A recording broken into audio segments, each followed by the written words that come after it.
না, বাংলাদেশের জন্য কোনো শান্তি নেই, বাংলাদেশের কোনো স্বস্তিও নেই।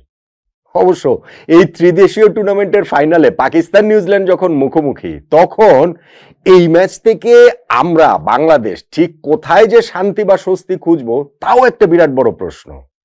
দুইটা দলই তো আর ফাইনাল হারতে পারে না, দুইটা দলই তো আর ভীষণ বাজে ক্রিকেট খেলতে পারে না, সেটা হয়ওনি। বরং এই ফাইনালটা নিজেদের মেরিটেই দুর্দান্ত ক্রিকেট খেলে জিতে নিয়েছে নিউজিল্যান্ড। টুর্নামেন্টে টানা 3 ম্যাচ, প্রথম 2 ম্যাচ জিতে ফাইনাল কনফার্ম করেছে, আর ফাইনালে পাকিস্তানকে হারিয়ে তারা শিরোপাটা জিতে নিল। চ্যাম্পিয়ন্স ট্রফিতে দারুণ আত্মবিশ্বাস নিয়েই শুরু করবে কিউইরা, তাদের বিপক্ষে বাংলাদেশকে খেলতে হবে। আবার পাকিস্তানে যদি বলে যে না, আত্মবিশ্বাসে ঘাটতি থাকে, পাকিস্তান টিমকে তো আর আলাদা করে আপনি কখনোই ওইরকম ভাবে বলতে পারবেন না। তার উপরে তাদের বিপক্ষে বাংলাদেশকে খেলতে হবে ঘরের মাটিতে, বাংলাদেশের ওই জায়গাটা তো খুব একটা স্বস্তি নেই। আর প্রথম ম্যাচ খেলতে হবে ভারতের বিপক্ষে, সেইখানেই বা স্বস্তিটা কোথায়? সো চ্যাম্পিয়ন্স ট্রফিতে আমাদের মিশনটা হতে যাচ্ছে কঠিন, ভীষণ ভীষণ ভীষণ রকম কঠিন। এইটা যে অপ্রত্যাশিত সেটা নয়, কিন্তু প্রত্যাশিত জিনিসটাকে আবারও কনফার্ম করলো ইংল্যান্ডের বিপক্ষে ওয়ানডে সিরিজে ভারতের পারফরমেন্স এবং এই ত্রিদেশীয় টুর্নামেন্টে নিউজিল্যান্ডের পারফরমেন্স, পাকিস্তানের পারফরমেন্সও বলতে পারেন। আগের ম্যাচে তারা যেভাবে 350 রান তারা করে জিতেছিল, জিতে ফাইনালটা কনফার্ম করেছিল। যাই হোক, বাংলাদেশের হিসাব নিকাশ আলাদা, সেই হিসাব আমরা পরে করব। কিন্তু এই যে ত্রিদেশীয় সিরিজের ফাইনালটাতে নিউজিল্যান্ড 28 বল হাতে রেখে 5 উইকেটের মোটামুটি সহজ, আয়েশি এবং বিধ্বংসী জয়টা পেল, তাতে টার্নিং পয়েন্ট কোনটাকে বলবেন? পাকিস্তান ক্যাপ্টেনের ওই সিদ্ধান্তটা? দেখুন, পাকিস্তান যখন আগে ব্যাটিং করে 242 রানে অল আউট হয়ে গিয়েছে, করাচির উইকেটটা ব্যাটিং এর জন্য ট্রিকি ছিল, বেশ ট্রিকি ছিল। ইনফ্যাক্ট এই রানের জবাব দিতে নেমে নিউজিল্যান্ডও কিন্তু শুরুতে অস্বস্তিতে ছিল বেশ। উইল ইয়াং তিনি সেকেন্ড ওভারে আউট হয়ে গিয়েছেন, নাসিম শাহ তাকে আউট করেছেন। তারপরেও ডেভন কনওয়ে, কেন উইলিয়ামসনের যে পার্টনারশিপ 71 রানের, সেইটা নিউজিল্যান্ডের শিপটাকে স্টেডি করেছে, তারা সেটা এফোর্ড করতে পেরেছে। কেননা মাত্র 243 রান জয়ের টার্গেট, ফাইনাল শিরোপা জয়ের আসলে টার্গেট ছিল। সেই কারণে তারা সময় নিতে পেরেছে, রয়ে সয়ে খেলতে পেরেছে, এবং ওইখানটা থেকে কিন্তু পাকিস্তান আর খুব বেশি করে কামব্যাক যে তারা করবে সেটা করতে পারেনি। আগা সালমান ওইখানটাতে যখন উইলিয়ামসনকে আউট করলেন, ডেভন কনওয়ে ছিলেন, তিনিও পরবর্তীতে উইলিয়ামসন তিনি হচ্ছে 34 রানে আউট হয়েছেন, 48 রানে আউট হয়েছেন ডেভন কনওয়ে। কিন্তু অন্য সাইড থেকে নিউজিল্যান্ডের যে রান চেসটা, সেই তারা তাদের গতিতে তাদের পেসেই আসলে এগোচ্ছিল। ধরেন 25 ওভার শেষ, 10 ওভার শেষে যদি আপনি ধরেন 45 ছিল 1 উইকেট, ওই যে আমি বললাম যে যখন 243 তারা করতে নামছে তখন সেটা তারা এফোর্ড করতে পারে। বা এই যে পরের 2টা উইকেট হারানোর পরও 25 ওভার শেষে ইনিংসের মাঝপথে তারা ছিল 113 3 উইকেটে, আর 130 রান লাগে পরের 25 ওভারে। সো নিউজিল্যান্ডের জন্য সেটা খুব একটা ট্রাভেল হয়নি। ড্যারেল মিচেল তিনি একটা খুব ভালো নক খেলেছেন, 58 বলে 57 রানের। মিডল ওভার্স গুলোতে তিনি যে দুর্দান্ত, স্পেশালি স্পিনের এগেনস্টে, সেইটার প্রমাণ তিনি এই ম্যাচেও আরো একবার দিয়েছেন। পাকিস্তান শেষ দিক দিয়ে গিয়ে মানে হচ্ছে গিয়ে এই ড্যারেল মিচেলের উইকেটটা পেয়েছে, তারা টম লেথামের উইকেটটা তুলে এনেছে। টম লেথামের কথাটা বলতে পারেন যে তিনি লাকি, ওইখানে 16 রান এবং 27 রানের সময় তার 2টা ক্যাচ পড়েছে, এবং এটা নিউজিল্যান্ডের জন্য গুরুত্বপূর্ণ ছিল, কেননা তিনি খুব একটা ফর্মে ছিলেন না। তো তিনিও 50 করেছেন, 56 রান তিনি করেছেন। সবকিছু মিলিয়ে ইকুয়েশনটা শেষে গিয়ে নিউজিল্যান্ডের জন্য আসলে খুব সহজ হয়ে যায়। শেষ 10 ওভারে তাদের কত 38-39 রান আসলে প্রয়োজন ছিল, এবং 28 বল হাতে রেখে সেই জয়টা তারা নিশ্চিত করে ফেলে। পাকিস্তানের বোলিং লাইন আপ যে খুব পেনিট্রেট করতে পেরেছে এখানে নিউজিল্যান্ডকে, বা নিউজিল্যান্ডের জয়ের সম্ভাবনার সামনে প্রশ্নবোধক চিহ্ন এঁকে দিতে পেরেছে, ওই রকম অবস্থা খুব একটা আসলে হয়নি। এখন পাকিস্তান যে আগে ব্যাটিং করেছে সেইখানটাতে তাদের স্কোরটা এত কম হলো কেন? তাদের স্কোরটা কি আরো বেশি হতে পারতো না, বা হওয়াটা কি উচিত ছিল না? করাচির উইকেটটা টাফ, ব্যাটিং এর জন্য বেশ টাফ ছিল, বেশ ট্রিকি ছিল।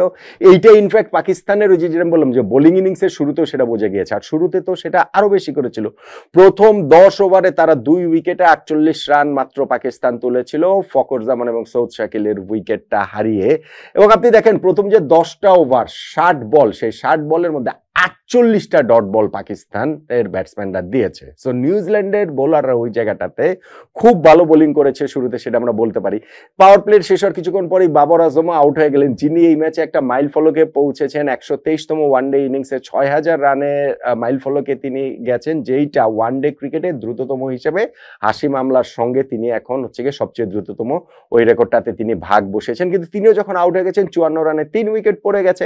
সেইখান থেকে একটা পার্টনারশিপ হলো 88 রানের 88 রানের যেই পার্টনারশিপটা হলো আগা সালমান ও মোহাম্মদ রিজওয়ানের, সেটা আমাদেরকে কি মনে করাচ্ছে? মনে করাচ্ছিল যে গত ম্যাচ, অবভিয়াসলি গত ম্যাচে 352 তারা করতে নেমেছিল এবং এই দুইজন মিলে 260 রানের পার্টনারশিপ করেছিল, দুইজনই সেঞ্চুরি করেছিলেন। ফলে এই ম্যাচটাতে যখন সেই রিজওয়ান সেই আগা সালমান তারা উইকেটে সেট হয়ে গেছেন, তাদের কাছ থেকে বিগ ইনিংস প্রত্যাশিত ছিল, তাহলেই কেবলমাত্র পাকিস্তানের স্কোরটা ধরেন 350-300 দিকে যেতে পারত। কিন্তু দুইজনের কেউই তাদের গুড স্টার্টটাকে লম্বা করতে পারেননি এবং দুইজনই আউট হয়ে গেছেন। ধরেন 76 বলে 46 রান করে আউট হয়েছেন রিজওয়ান, 65 বলে 45 রান করে আউট হয়েছেন সালমান আগা। সো দুইজনের কেউ কিন্তু 50-তে পৌঁছতে পারে না। ইনফ্যাক্ট পাকিস্তানের পুরো ব্যাটিং ইনিংসে একজন ব্যাটসম্যানও 50-তে পৌঁছতে পারে না। তাদের টপ 7 এর মধ্যে শুধুমাত্র ওইখানে তাইব তাহিদ, তার ইনিংসটাই ছিল 100+ স্ট্রাইক রেটে। তিনি ওইখানটাতে যে 33 বলে 38 রানে যে ইনিংসটা খেলেছেন, সেইটাই পাকিস্তান ইনিংসের শেষ দিকে গিয়ে একটুখানি রানটা বাড়িয়েছে, একটুখানি তারা একটা মোটামুটি একটা ভদ্রস্ত টোটাল আসলে করতে পেরেছে। কিন্তু সেই ভদ্রস্ত টোটাল জয়ের জন্য কি যথেষ্ট? নিউজিল্যান্ডের বোলাররা দুর্দান্ত বোলিং করেছেন। উইল ও'রোর্কি তিনি তো 4 উইকেট নিয়েছেন, কিন্তু মিচেল স্যান্টনারের কথা আলাদা করে বলতেই হবে, যিনি 10 ওভার বোলিং করে মাত্র 20 রান দিয়ে 2টো উইকেট নিয়েছেন। 10 ওভার মানে 60 বল, তার মধ্যে 40টা ডট বল দিয়েছেন। ওই যে আমি শুরুতে বললাম যে প্রথম 10 ওভারের মধ্যে পাওয়ার প্লেতে পাকিস্তানের ব্যাটসম্যানদের বিপক্ষে নিউজিল্যান্ড 48টা ডট বল দিয়েছে। আবার আলাদা করে যদি আপনি এখানে মিচেল সেন্টারের বোলিং দেখেন, তার বোলিং এ ওইখানে 60 বলের মধ্যে হচ্ছে গিয়ে 40টা ডট বল। সো এই যে জায়গাটাতে হচ্ছে গিয়ে যে কি বলা চলে যে 40টা ডট বল, সো এই জায়গাটাতেই তারা আসলে অনেকখানি ওইখানটাতে পিছিয়ে গিয়েছে এবং ওই জায়গাটা থেকে তারা আর শেষ পর্যন্ত রিকভার করতে পারেনি। নিউজিল্যান্ড যখন 242 রানে পাকিস্তানকে আটকে ফেলেছে, তারপরেই তাদের জয়টা আসলে নিশ্চিত হয়ে গেছে। সেইটা তাদের ব্যাটসম্যানরা তাদের ব্যাটিং লাইন আপটা খুব ভালোভাবে করেছে। এখন চ্যাম্পিয়ন্স ট্রফিতে আমাদের নিউজিল্যান্ডের বিপক্ষে খেলতে হবে, এই পাকিস্তানের বিপক্ষে খেলতে হবে এবং সেই ভারতের বিপক্ষে খেলতে হবে। সেই আলোচনা তো আলাদা, কিন্তু এই ম্যাচে টার্নিং পয়েন্টের কথা আমি শুরুতে একটা বলছিলাম যে পাকিস্তানের সিদ্ধান্ত, ক্যাপ্টেনের সিদ্ধান্তের কথা কি বলবেন কিনা, সেটা কি? সেটা হচ্ছে পাকিস্তানের ক্যাপ্টেন টসে জিতে তারা আগে ব্যাটিং এর সিদ্ধান্ত নিয়েছেন। কেন?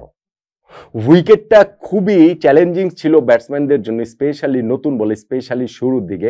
এবং যখন আপনি হিসাব রাখবেন যে গত ম্যাচে পাকিস্তান 352 রান তারা করে ওইরকম রেকর্ড জয় পেয়েছিল, সেই জায়গাটাতে তারা এখানটাতে আগে ব্যাটিং দিল কেন? আমি বলতে পারেন যদি হয় এটা চ্যাম্পিয়ন্স ট্রফির প্রস্তুতির অংশ, তাহলে আমার কিছু বলার নেই। কিন্তু আপনি যদি ম্যাচ হিসাবে আলাদা করে ধরেন, তাহলে আমার কাছে মনে হয় যে এইখানটাতে যে সিদ্ধান্তটা মোহাম্মদ রিজওয়ানের, সেই সিদ্ধান্তটাই ম্যাচ থেকে পাকিস্তানকে অনেকখানি আসলে পিছিয়ে দিয়েছে এবং তারপরে যখন প্রথম 10 ওভারে তারা সেটা আসলে ওইটা টেস্টিং টাইমের মধ্যে পড়েছিল, ওইটা আরো বেশি করে স্পষ্ট হয়েছে।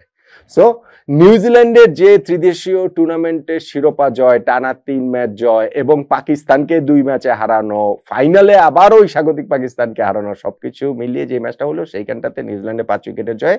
আমার কাছে টার্নিং পয়েন্ট হচ্ছে গিয়ে ব্যাট বলের খেলা একেবারে মাঠে গড়ানোর আগেই টসে যে পাকিস্তান যে জয়ের